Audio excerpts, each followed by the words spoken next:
विलंबित राति रे हावड़ा पुरी धौली सुपरफास्ट एक्सप्रेस रो एक एसएलआरडी कोच रे निया लागि आतंक सृष्टि होइतिला। यात्री माने भयभीत होई जीवन विकल ट्रेन ओह्लाई दौड़ीथिले।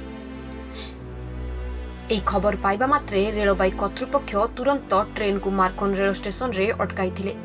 परे अग्निशम बाहिनी तुरंत घटनास्थल रे पहुंची निया को संपूर्ण आयत्त करथिले एवं धुआं बाहरुवा बगी को ट्रेन नु अलगा कर दैथिले।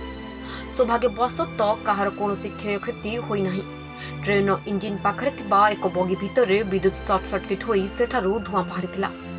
प्राय 2 घंटार विलंब सत्ते धौली सुपरफास्ट एक्सप्रेस निज गंतव्यस्थल अभिमुखे यात्रा आरंभ करथिला।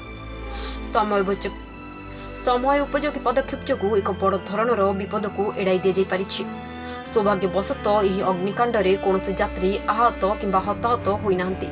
ब्यूरो रिपोर्ट अस्मिता टीवी।